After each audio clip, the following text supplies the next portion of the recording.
atau menyebut misalnya zikir yang dikatakan oleh Nabi, jika seseorang berdoa setelahnya maka akan dikabulkan oleh Allah. Misalnya la ilaha illa anta subhanaka inni kuntu minadz zalimin. Disebutkan dalam hadis orang yang berdoa setelah membaca zikir ini, maka doa-doanya akan dikabulkan oleh Allah Subhanahu wa taala. Hadirin hadirat rahimakumullah, fad'uuhu biha. Berdoalah kalian dengan menggunakan al-asma al-husna. Sesuai dengan yang kita pilih, terserah mau nama Allah yang mana, tetapi disebutkan di dalam hadis di antara nama yang disebutkan di sana dalam berdoa nama Allah adalah Salamullah alal hadi Rasulillah. Assalamualaikum warahmatullahi wabarakatuh.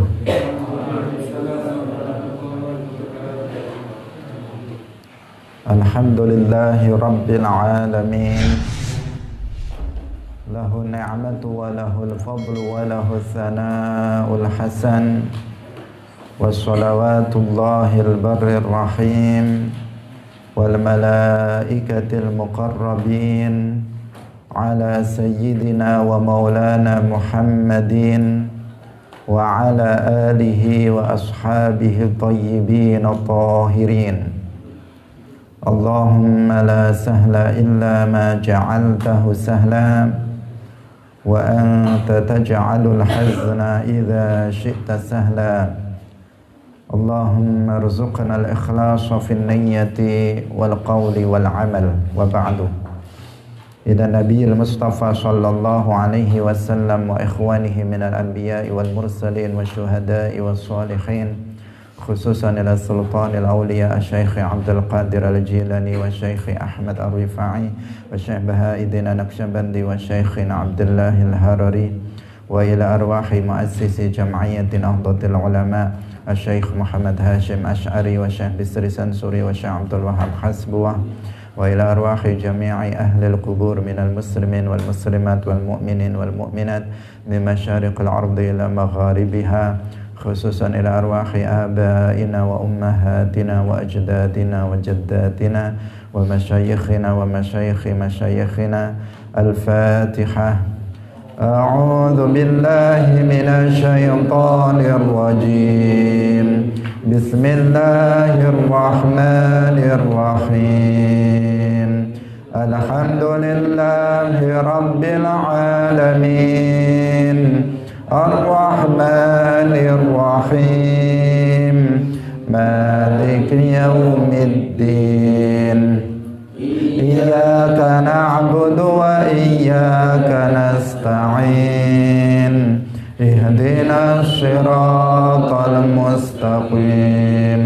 Siratal ladzina an'amta 'alaihim ghairil maghdubi 'alaihim waladdallin.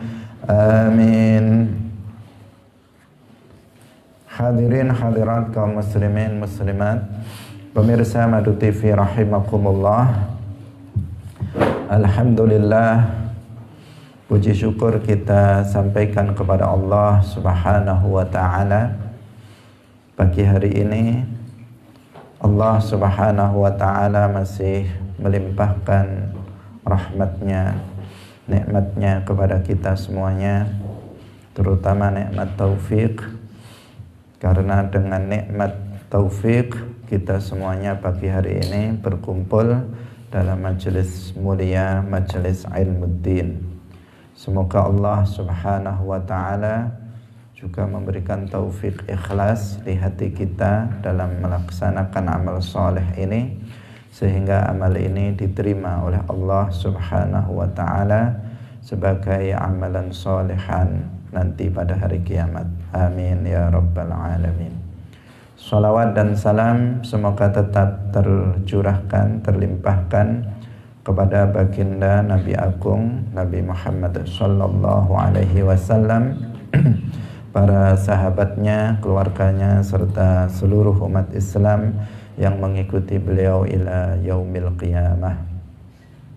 Hadirin hadirat, kaum muslimin muslimat, pemirsa Madu TV yang berbahagia, pagi hari ini kita akan membahas penjelasan tafsir Al-Quran surat Al-A'raf ayat 180 tentang Al-Asma Al-Husna. Mari kita mengikhlaskan niat kita lillahi ta'ala. Bismillahirrahmanirrahim. Walillahil asma'ul husna fad'uuhu biha wa dharul ladzina yulhiduna fi asma'ih sayujzawna ma kanu ya'malun.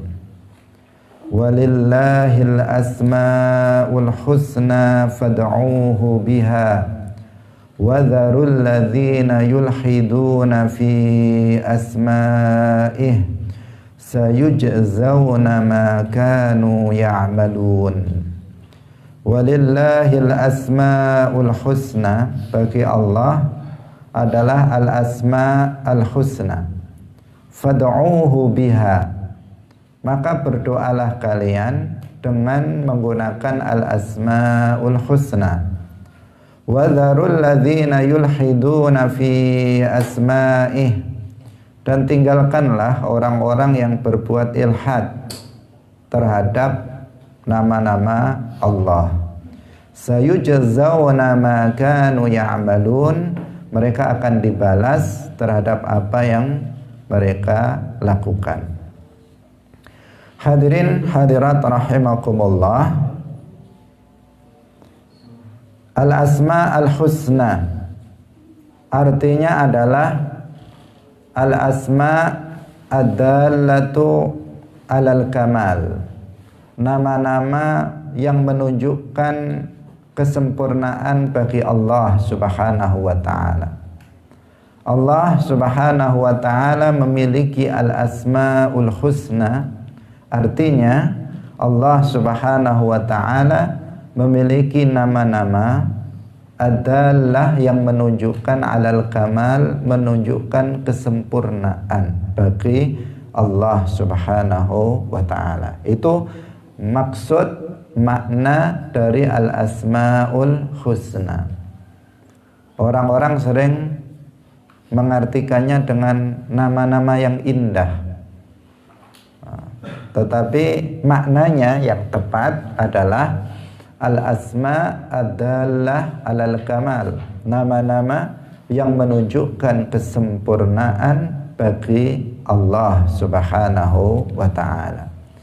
Jadi Allah subhanahu wa ta'ala itu memiliki nama-nama yang menunjukkan kesempurnaan bagi Allah subhanahu wa ta'ala.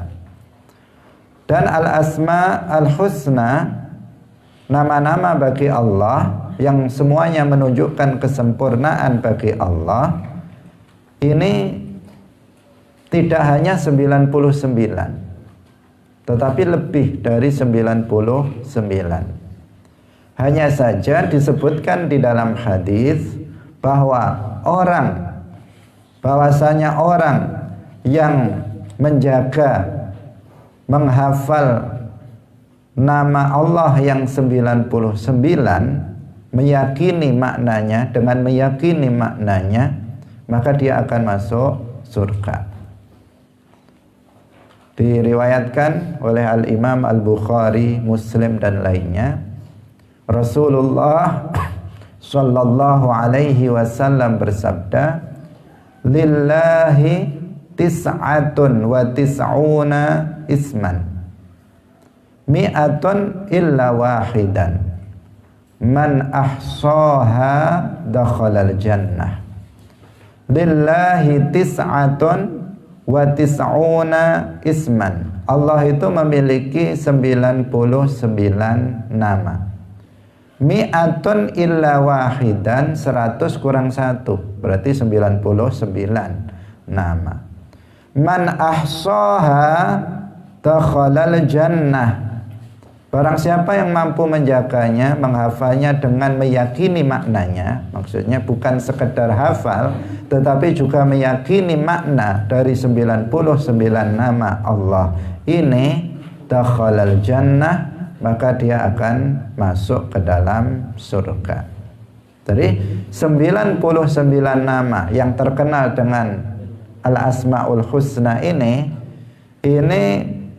adalah nama-nama Allah yang apabila seseorang itu menghafal dan meyakini maknanya memiliki keistimewaan, yaitu seseorang akan masuk ke dalam surga. Tetapi nama-nama Allah bukan terbatas hanya 99 saja. Nama-nama Allah lebih dari 99, lebih dari 100. Hanya saja yang 99 itu ada keistimewaannya tersendiri berdasarkan hadis yang sudah kita baca tadi, yaitu barang siapa yang menghafalnya, memahaminya, meyakini maknanya, maka orang tersebut di akhirat akan masuk ke dalam surga. Nah, sehingga banyak umat Islam yang kemudian menghafal Al-Asma Al-Husna ini dan mempelajari makna dari Al-Asmaul Husna serta meyakininya. Nama-nama Allah yang disebut dengan Al-Asma Al-Husna itu harus dipahami juga dengan pemaknaan yang benar. Dengan pemaknaan yang benar, tidak boleh dimaknai dengan makna yang tidak benar. Maksudnya adalah bahwa harus sesuai dengan bahwa dia adalah Al-Asmaul Husna, nama-nama yang menunjukkan kesempurnaan bagi Allah. Maka Al-Asmaul Husna, setiap nama dari nama-nama Allah itu maknanya harus menunjukkan kesempurnaan bagi Allah. Tidak boleh kemudian nama-nama Allah itu dimaknai dengan makna yang bertentangan dengan kesempurnaan bagi Allah Subhanahu wa ta'ala. Karena namanya saja Al-Asmaul Husna, maka makna dari setiap nama dari nama-nama Allah semuanya menunjukkan kesempurnaan bagi Allah Subhanahu wa ta'ala. Nah, ini kenapa kita garis bawahi, karena terkadang kita mendapati orang-orang yang kemudian menerjemahkan Al-Asmaul Husna dengan penerjemahan yang itu tidak sesuai dengan sifat kesempurnaan Allah Subhanahu wa ta'ala. Tidak tepat penerjemahannya. Semestinya bukan diterjemahkan secara harfiah, sebagaimana kita telah sampaikan sebelumnya bahwa Al-Quran itu tidak bisa diterjemahkan secara harfiah. Nama-nama Allah itu juga tidak bisa diterjemahkan secara harfiah. Karena sebagian nama-nama itu jika diterjemahkan secara harfiah maka akan memiliki makna yang bertentangan dengan Al-Husna, kesempurnaan bagi Allah Subhanahu wa ta'ala. Akan bertentangan dengan itu. Terkadang kita mendapati misalnya nama Allah Al-Fattahu diartikan zat yang maha membuka. Nah, jadi ditulis yang maha membuka, gitu saja. Nggak jelas ini membuka apa. Al-Qayyumu ditulis yang berdiri sendiri. Nah, dan seterusnya. Nah, itu di terjemahan Al-Asmaul Husna. Nah, terkadang itu juga ditulis di tempat-tempat umum. Terjemahan yang itu tidak sesuai dengan yang semestinya yang telah dijelaskan oleh para ulama. Karena itu para ulama seperti Al-Imam Al-Ghazali menulis sebuah kitab yang menjelaskan makna Al-Asma'ul Husna, yaitu Al-Maqsidul Asna. Itu kitab yang isinya menjelaskan tentang makna dari setiap nama-nama Allah Subhanahu wa ta'ala.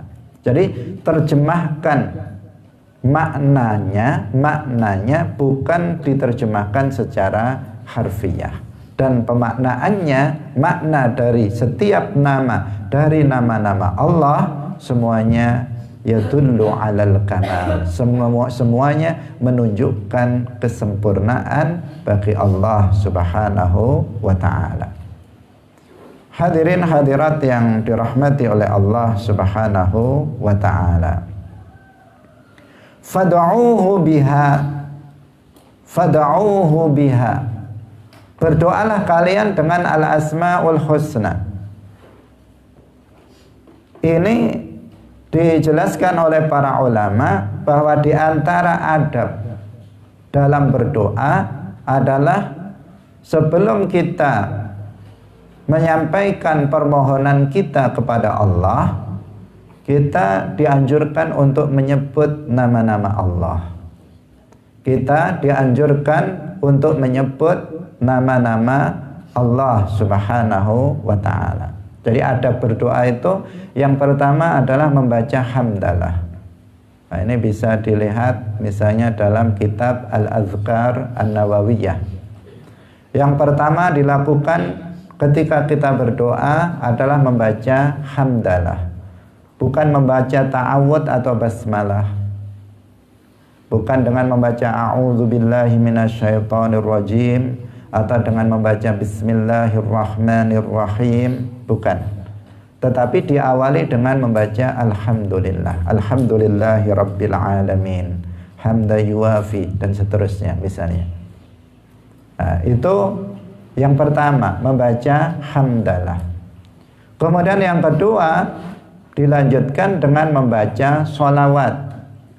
Nah, dengan membaca sholawat, terserah sholawatnya, bentuk sholawatnya. Nah, bisa misalnya Allahumma sholli ala sayyidina Muhammad wassalim misalnya, atau wassalatu wassalamu ala sayyidina Muhammad. Nah, membaca sholawat. Setelah membaca sholawat, kemudian menyebutkan nama-nama Allah, al-asma al-husna. Misalnya ya Allah, ya Rahman, ya Rahim, ya Hayyu, ya Qayyum, ya Dzal Jalali wal Ikram misalnya.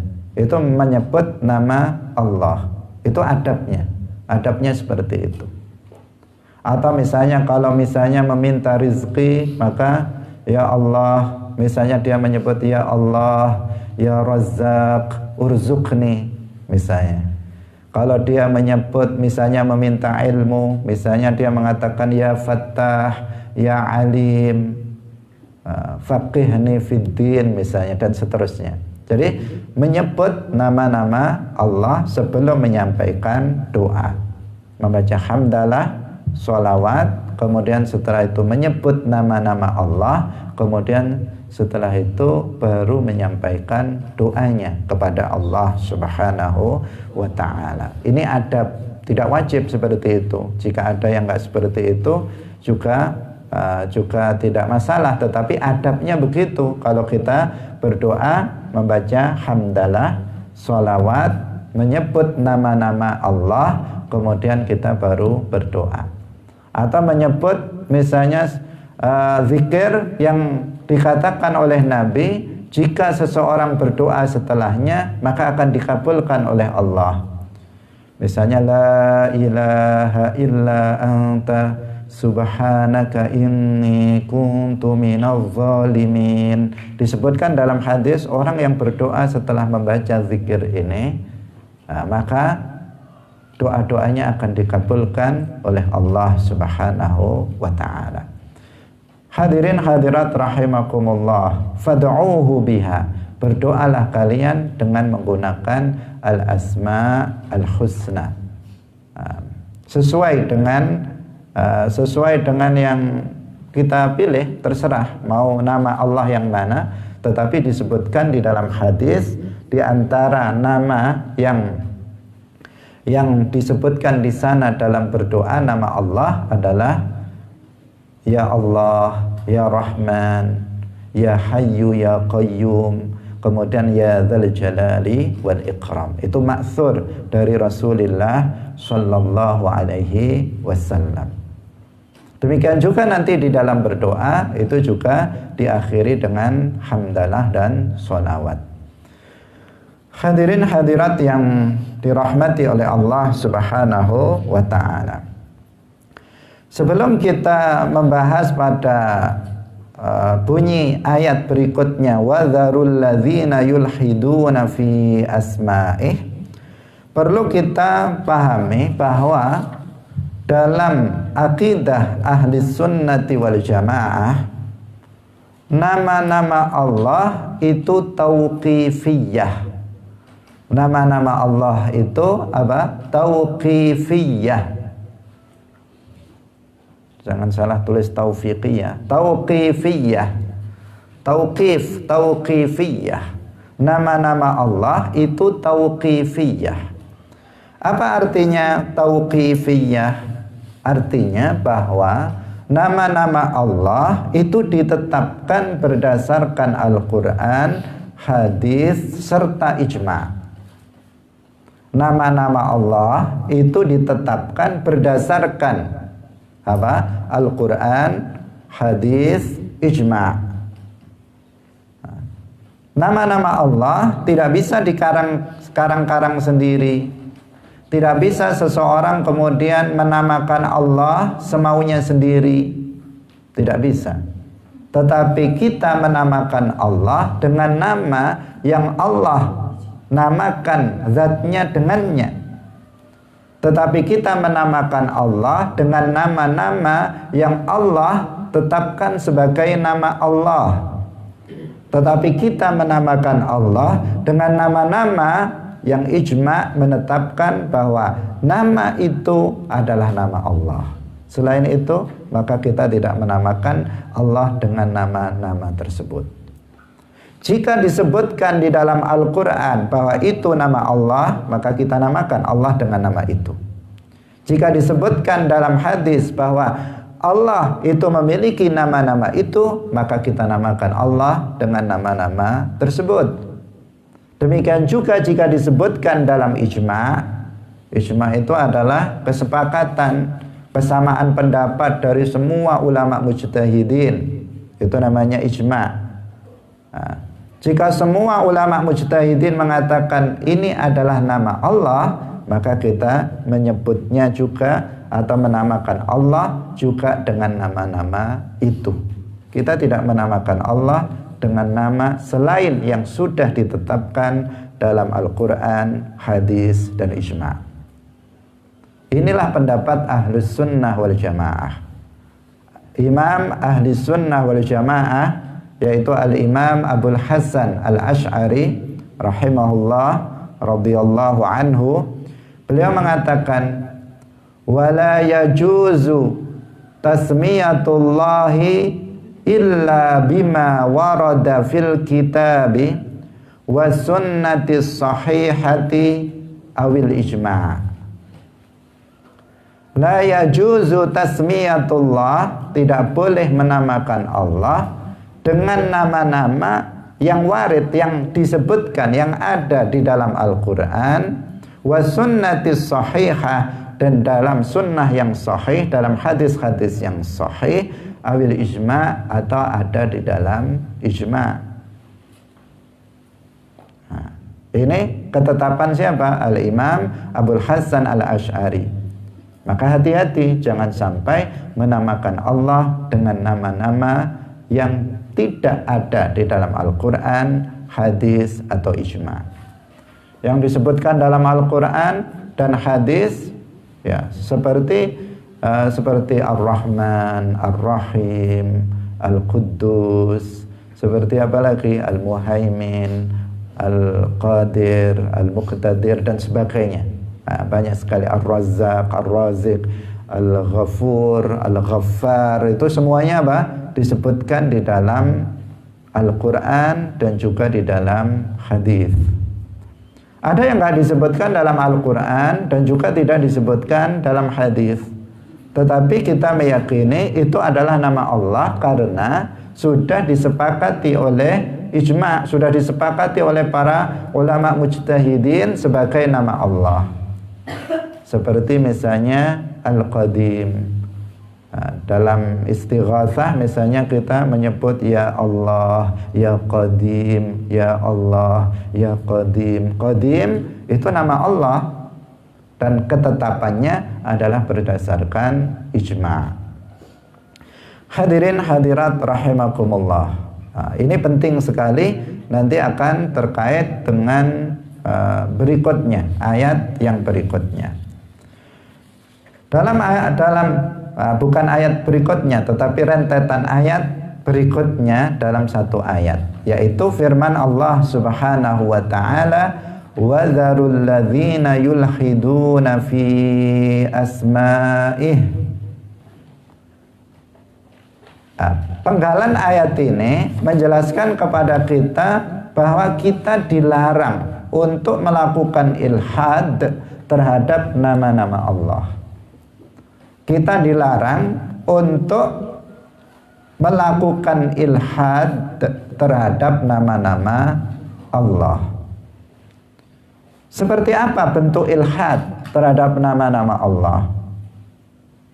Ilhad kalau secara bahasa itu pengingkaran secara bahasa. Tetapi ilhad terhadap nama-nama Allah itu seperti apa? Ada beberapa bentuk, di antara bentuk ilhad adalah yang tadi kita sebutkan, yaitu menamakan Allah dengan nama-nama yang tidak layak bagi Allah, yang nggak ada dalam Al-Quran, nggak ada dalam hadis, nggak ada dalam ijma'. Tetapi dia sendiri yang menamakan Allah dengan nama yang dia suka. Ini adalah salah satu bentuk daripada ilhad. Seperti seseorang yang mengatakan Allah itu adalah jisim, menamakan Allah dengan jisim, maka ini adalah ilhad. Nggak ada dalam Al-Quran, nggak ada dalam hadis, nggak ada dalam ijma' yang mengatakan Allah itu jisim. Seperti seseorang yang mengatakan Allah adalah illah, yang mengatakan Allah adalah sebab. Dia mengatakan Allah adalah sebab dari adanya alam semesta ini. Seperti benar, kalau didengarkan seakan-akan benar, tetapi itu salah total. Salah total. Kita sering mendengar seseorang mengatakan Allah adalah penyebab dari adanya alam semesta ini. Allah katanya adalah sebab dari wujudnya langit dan bumi serta isinya. Itu salah. Tidak seperti itu. Yang benar adalah Allah adalah khaliqul alam. Allah adalah pencipta alam semesta ini, bukan sebab. Allah bukan sebab. Allah adalah pencipta alam semesta, bukan sebab alam semesta, bukan sebab adanya alam semesta. Tetapi Allah adalah pencipta alam semesta. Karena dalam bahasa ini berbeda jauh. Allah itu pencipta yang mengadakan alam semesta ini dari tiada menjadi ada, bukan sebab. Sebab itu seperti apa? Seperti seseorang misalnya pusing kepalanya, kemudian minum obat, maka obat itu adalah sebab dari sembuhnya penyakit. Dan dia bukan pencipta sebab itu. Seperti yang sudah kita sampaikan dalam penafsiran ayat sebelumnya. Jadi nggak boleh dikatakan Allah itu illah. Illah itu mirip dengan sebab. Juga tidak boleh dikatakan Allah itu sebab. Tidak boleh juga dikatakan seperti yang dikatakan oleh sebagian orang, Allah itu adalah sutradara. Allah itu sutradara dari semua yang terjadi di alam semesta ini. Dia mengatakan sutradaranya adalah Allah. drama yang ada di bumi ini, dia mengatakan sutradaranya adalah Allah. Wal'iyadzubillah, ini sesuatu yang nggak ada dalam Al-Quran maupun hadis, dalam ijma'. Yang benar apa? Allah Subhanahu wa ta'ala adalah Al-Mudabbir. Allah Subhanahu wa ta'ala adalah zat yang mengatur alam semesta ini. Bukan Allah yang sutradara. Dari mana nama itu diperuntukkan untuk Allah? Tidak boleh kita menamakan Allah dengan nama-nama yang tidak layak bagi Allah Subhanahu wa ta'ala. Atau dikatakan Allah adalah skenario. Ini semuanya adalah, kata dia, skenario dari Allah. Tidak, ini semuanya adalah telah diatur oleh Allah Subhanahu wa ta'ala, telah ditakdirkan oleh Allah Subhanahu wa ta'ala. Tidak boleh juga dikatakan Allah itu adalah kekuatan. Tidak boleh dikatakan bahwa Allah itu adalah kekuatan. Seperti perkataan sebagian orang, di balik semua kejadian ini ada kekuatan yang maha dahsyat, katanya. Dan dia bermaksud bahwa kekuatan itu adalah Allah. Dari mana dikatakan Allah itu kekuatan? Allah adalah Dzul Quwwatil Matin.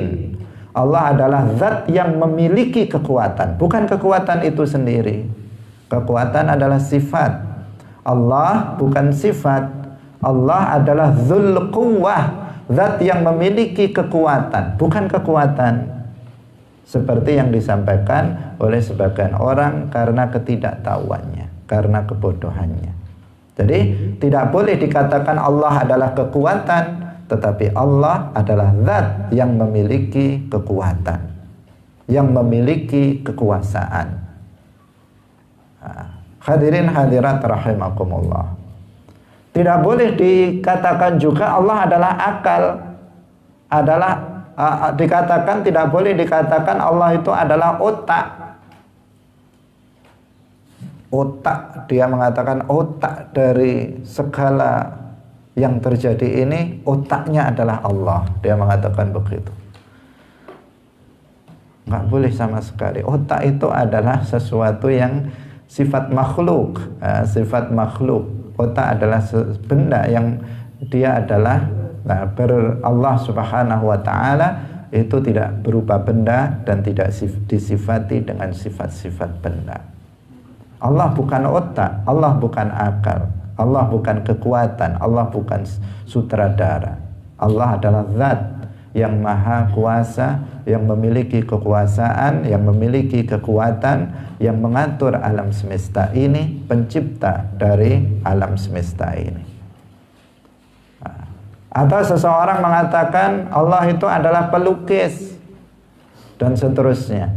Banyak sekali ucapan-ucapan yang terkadang muncul dari sebagian orang yang itu tanpa mereka sadari, karena ketidaktahuannya kemudian mereka telah menamakan Allah dengan nama-nama yang tidak layak bagi Allah Subhanahu wa ta'ala. Seperti yang dilakukan oleh siapa? Oleh Sayyid Qutb.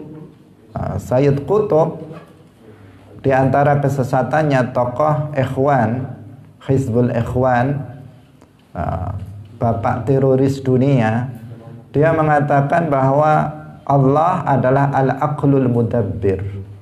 Dia mengatakan Allah adalah Al-Aqlul Mudabbir, akal, otak yang mengatur alam semesta ini. Ini adalah sebuah ilhad terhadap nama-nama Allah Subhanahu wa ta'ala.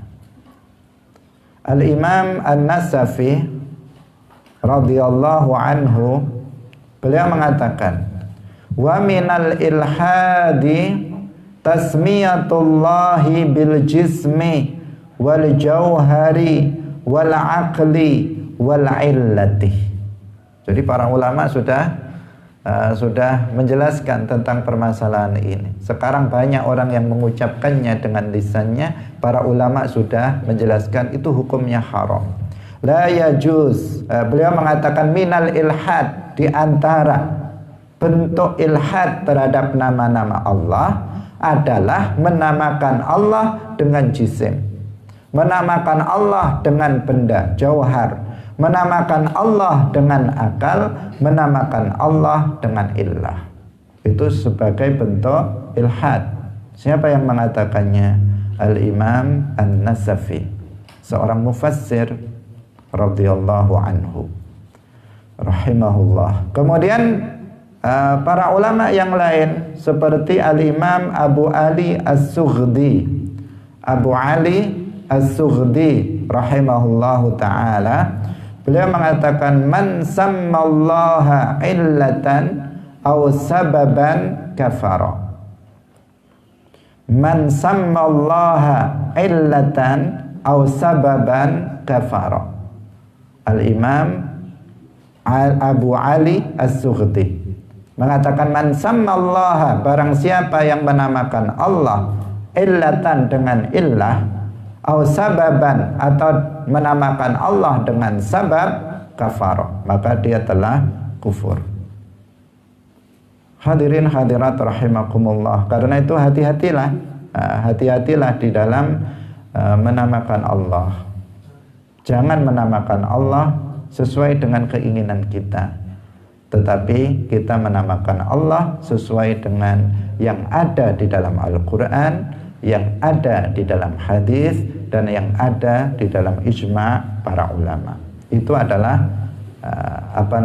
ketetapan akidah ahli sunnah wal jamaah, bahwa asma'ullah tauqifiyah, nama-nama Allah itu bersifat tauqifiyah, sudah ada ketetapannya. Hadirin hadirat yang dirahmati oleh Allah Subhanahu wa ta'ala.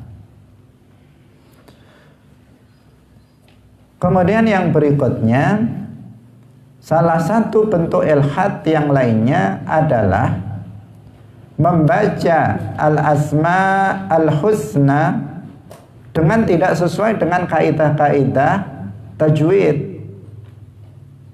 Dia membaca nama-nama Allah dengan cara yang tidak sesuai dengan kaidah-kaidah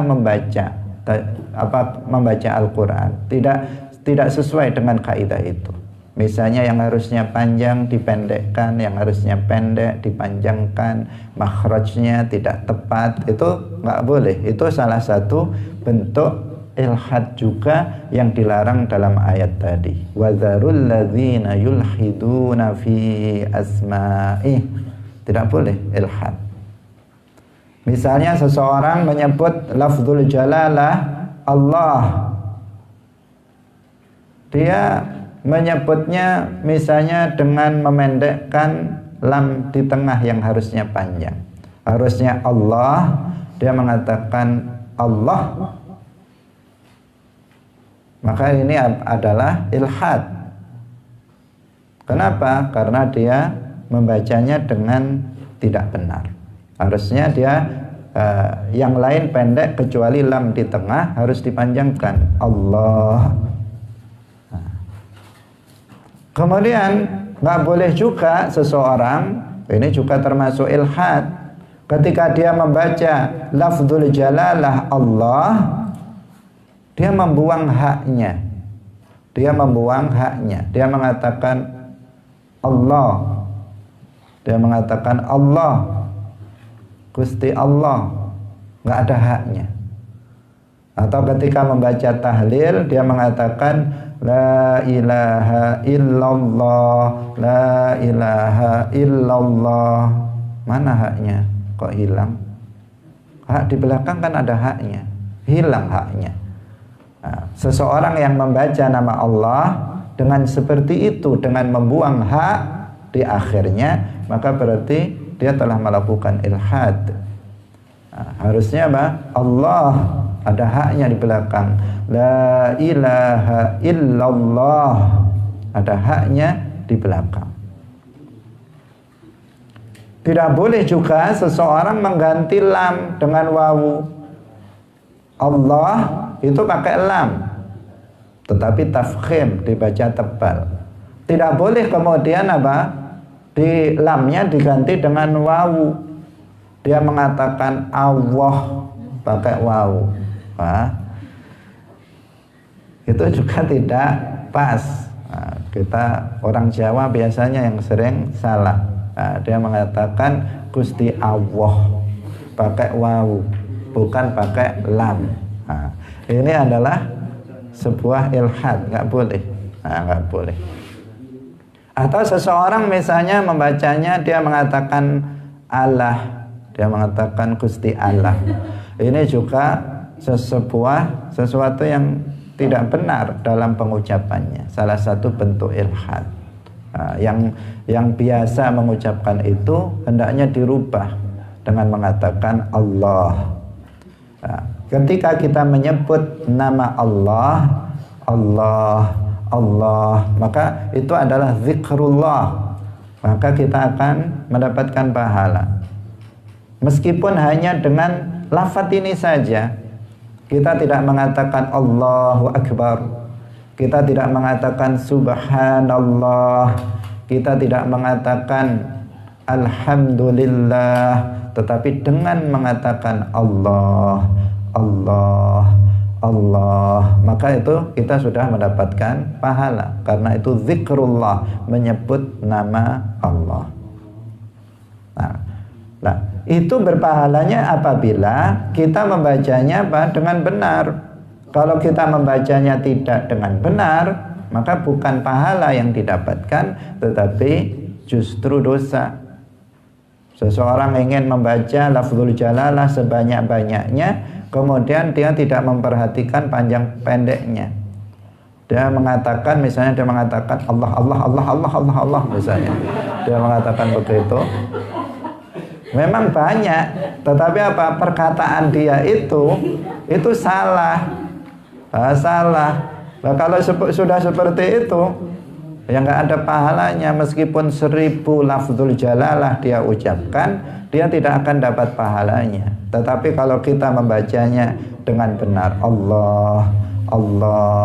Allah misalnya, maka kita akan mendapatkan pahala dari apa yang dia ucapkan. Nah, kita harus berhati-hati karena kita sering mendengar yang seperti itu. Rahman, ya Rahman, bukan ya Rahman, tapi ya Rahman, ya Rahim, ya Rahman, ya Rahim, bukan ya Rahman, ya Rahim, ya Rahman, ya Rahim misalnya. Yang harusnya panjang dipendekkan. Ini apa? Ilhad yang nggak boleh dilakukan oleh kita. Nah, meskipun itu adalah nama-nama Allah, bukan Al-Quran, tetapi kita harus membacanya dengan benar. Karena dalam bahasa Arab, perbedaan membaca, apalagi sampai perbedaan dalam makhraj, itu mempengaruhi terhadap makna. Salah seseorang mengeluarkan huruf dari makhrajnya, maka maknanya akan berpindah. Itu dalam bahasa Arab. Nah, karena itu dalam belajar bahasa Arab, seseorang juga harus belajar makharijul huruf. Bagaimana mengeluarkan huruf dari tempatnya yang pas. Karena jika tidak, maka ya orang yang mendengarnya nggak paham. Kalau ada orang Arab, kamu lancar ngomong Arabnya misalnya, tapi makharijul hurufnya nggak tepat, orang Arab juga bingung ngomong apa sih ini. Kenapa? Karena nggak pas. Ketika nggak pas, dia orang Arab akan memahaminya dengan pemahaman yang lain. Yang sering kita ucapkan, misalnya seseorang mengatakan asyrafil mursalin diganti dengan sin, misalnya asrafil mursalin, itu sudah beda. Asyrafil mursalin artinya utusan Rasul yang paling mulia. Kalau diganti sin, asrafil mursalin, menjadi Rasul yang paling boros, mensifati Allah dengan sifat yang tercela. Nah, ini berbahaya. Karena itu Penting bagi setiap orang kita untuk belajar ilmu agama, termasuk dalam hal ini adalah dalam mengucapkan, dalam membaca Al-Quran, dalam mengucapkan Al-Asma Al-Husna dan seterusnya dari ilmu-ilmu agama yang lainnya.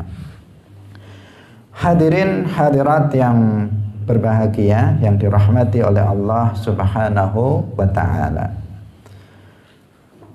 Kemudian yang seterusnya dalam ayat itu disebutkan wa sayujzauna ma kanu ya'malun. Artinya dari perbuatan yang dia lakukan berupa ilhad nanti akan ada balasannya, karena itu dosa maka akan ada azabnya nanti di akhirat bagi orang yang melakukannya. Maka kita harus berhati-hati. Bahkan di antara bentuk ilhad itu ada yang sampai pada derajat kekufuran, seperti tadi menamakan Allah dengan illah, menamakan Allah dengan jisim, menamakan Allah dengan sabab. Itu bisa menyebabkan seseorang bahkan kufur. Tetapi kalau seseorang itu menamakan Allah dengan merubah, maka itu haram hukumnya di dalam Islam. Tidak boleh seseorang untuk melakukannya. Hadirin hadirat yang dirahmati oleh Allah Subhanahu wa ta'ala. Kemudian ada faidah penting terkait dengan Al-Asmaul Husna, yaitu bahwa nama-nama Allah itu dikelompokkan menjadi dua bagian. Nama-nama Allah itu dikelompokkan menjadi dua bagian. Yang pertama adalah Al-Asma Al-Khassah. Yang kedua adalah Al-Asma Al-Ammah. Al-Asma Al-Khassah, nama-nama Allah yang khusus. Maksudnya tidak boleh selain Allah dinamakan dengan nama-nama itu. Itu namanya Al-Asma'u Al-Khassah. Nama-nama Allah yang khusus untuk Allah tidak boleh selain Allah dinamakan dengan nama-nama itu. Gak boleh manusia dinamakan dengan nama itu. Gak boleh masjid dinamakan dengan nama itu. Gak boleh lembaga, sekolahan, pondok pesantren, TPQ dinamakan dengan nama itu. Karena itu adalah nama khusus untuk Allah. Apa saja nama-nama itu? Yang pertama adalah lafzul jalalah, Allah. Yang kedua Ar-Rahman. Yang ketiga Al-Quddus. Yang keempat Malikul Mulki. Yang kelima Dzul Jalali wal Ikram. Yang keenam Al-Khaliqu. Yang ketujuh Ar-Raziqu. Yang kedelapan Al-Muhyi. Yang kesembilan Al-Mumit. Yang kesepuluh Ghafirudz Dzambi. Ghafirudz Dzambi. Yang pertama Allah. Ini khusus untuk Allah. Gak boleh seseorang memiliki anak kemudian diberi nama Allah. Dia mengatakan udah saya beri nama yang paling baik Allah. Gak boleh menamakan anak dengan Allah. Silahkan kalau ditambah dengan Abdullah. Nah, Abdullah boleh. Yang kedua Ar-Rahman. Ar-Rahman adalah nama khusus untuk Allah. Gak boleh seseorang menamakan anaknya dengan Ar-Rahman saja, atau menamakan TPQ-nya dengan TPQ Ar-Rahman, atau menamakan masjid dengan Masjid Ar-Rahman. Gak boleh. Boleh jika ditambahkan dengan abd, menamakan anak dengan Abdurrahman, boleh. Bahkan itu adalah khairul asma. Dalam hadis disebutkan khairul asma'i Abdullahi wa Abdurrahman. Nama yang terbaik adalah Abdullah dan Abdurrahman. Itu nama terbaik. Tetapi ada abadnya Abdullah dan Abdurrahman. Tidak boleh hanya dengan Allah atau dengan nama Ar-Rahman saja. Harus ada Abdullah, ada abadnya Abdullah dan Abdurrahman. Kalau masjid maka diberi nama misalnya Masjid Baitur Rahman, bukan Masjid Ar-Rahman. Karena ada sebagian saya melihat nggak ada baitnya, hanya hanya Ar-Rahman. Atau misalnya boleh misalnya diberi Darur Rahman. Hadirin hadirat yang dirahmati oleh Allah. Kemudian Al-Quddus juga nggak boleh dinamakan untuk selain Allah. Kalau seseorang diberi nama Abdul Quddus boleh. Tapi kalau Al-Quddus saja nggak boleh.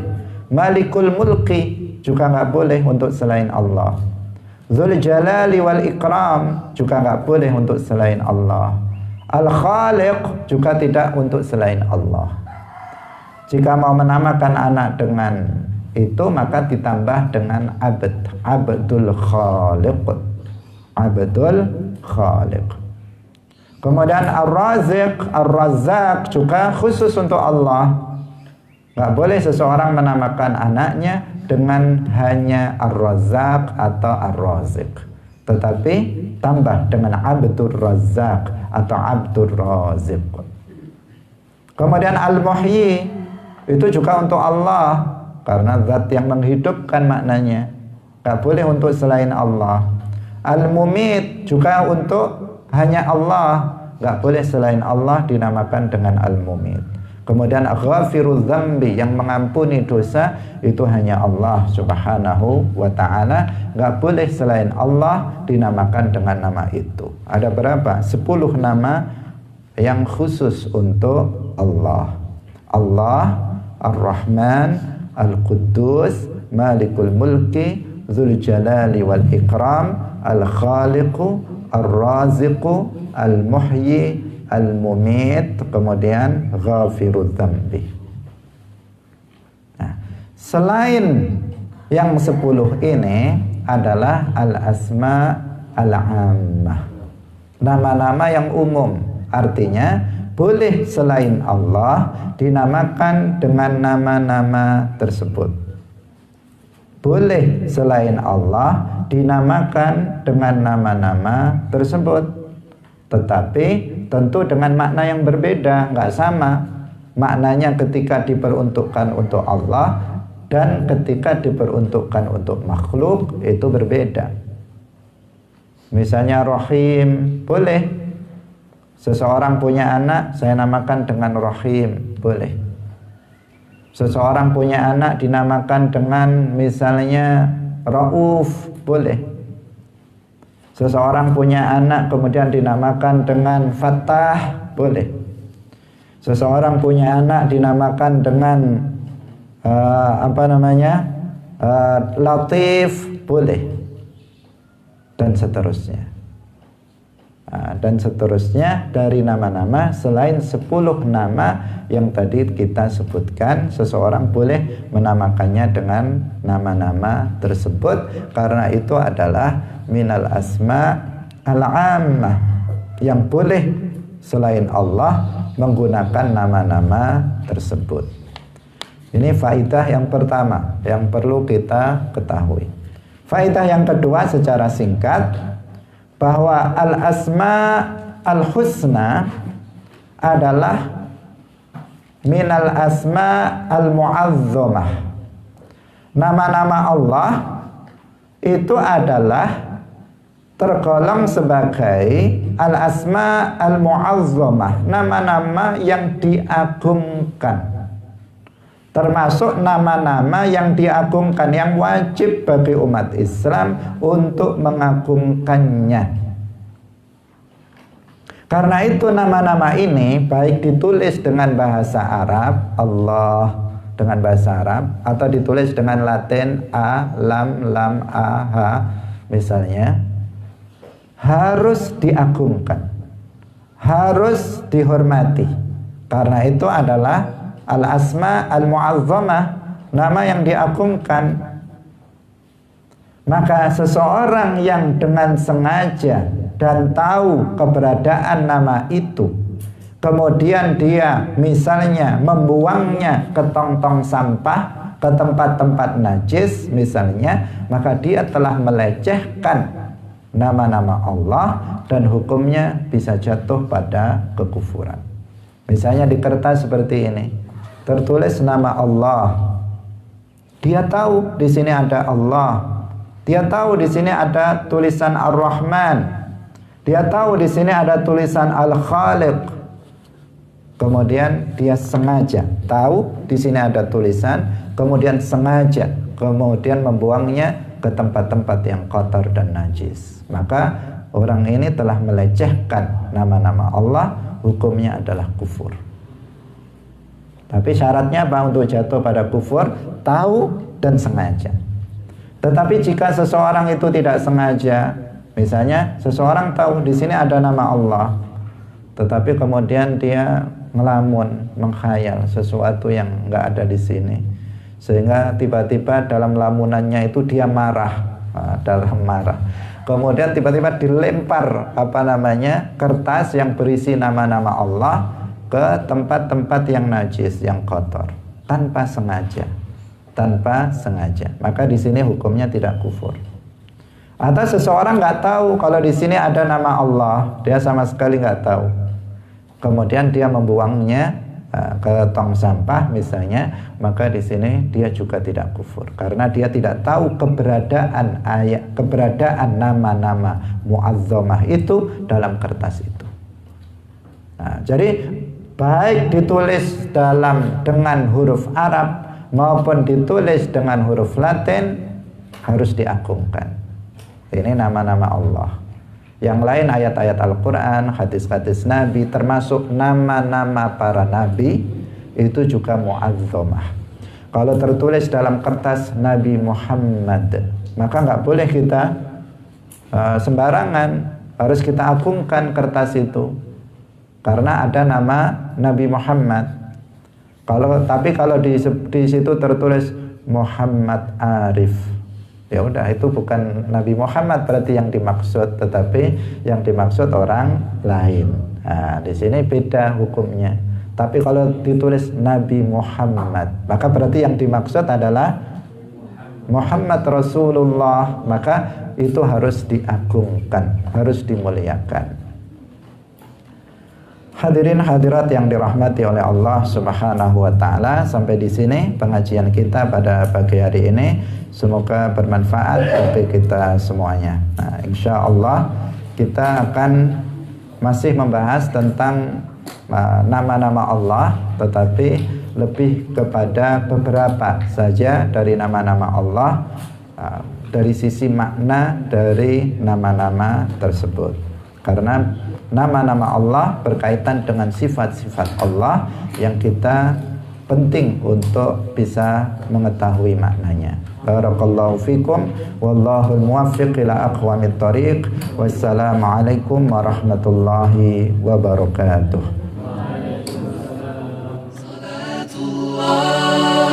Salamullah ala al-hadi Rasulillah.